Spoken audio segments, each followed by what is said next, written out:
इकडे मनपा निवडणुकीमध्ये हिंदुत्ववादी नेत्यांची क्रेज पाहायला मिळते। इच्छुकांना हिंदुत्ववादी नेत्यांच्या सभा हव्या आहेत असं कळतंय। मराठी अमराठी हिंदुत्वानं उत्तर दिलं जाणार आहे, तर महायुतीचा पुन्हा बटेंगे तो कटेंगेचा प्रचार पॅटर्न असणार आहे।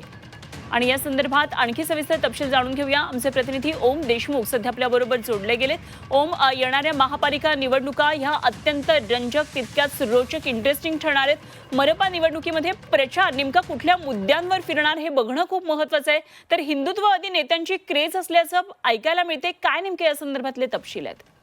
अनुपमा, खरं तर मुंबईतली ही निवडणूक खऱ्या अर्थानं मराठी आणि हिंदुत्व या दोन मुद्द्यांवरती प्रकर्षाने लढली जाणार आहे हे स्पष्ट आहे।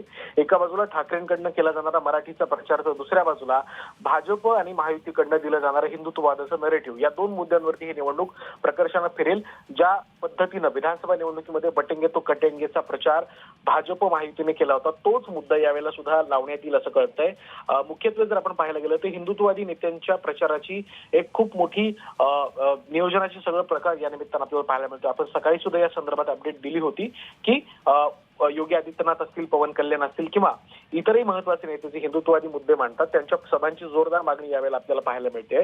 मुख्यत्वे मुंबईच नाही तर मुंबई सोबतच्या अमराठी पट्ट्यांमध्ये, ज्या ठिकाणी अमराठी मतदार अधिक राहतात, वसई विरार असेल, मीरा भाईंदर असेल, ठाणे असेल, पुणे पिंपरी चिंचवड असेल, या भागांमध्ये या सगळ्या भागांमध्ये नितेश राणे असतील किंवा महाराष्ट्रात गोपीचंद पडळकर असतील, या नेत्यांच्या सभांची आता मागणी होऊ लागली आहे।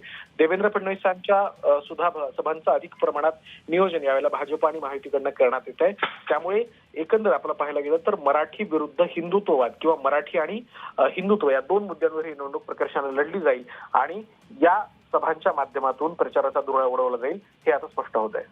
ठीक, धन्यवाद ओम, दिलेल्या सगळ्या सविस्तर तपशिलांसाठी। ओम देशमुख आमचे प्रतिनिधी आपल्या बरोबर होते।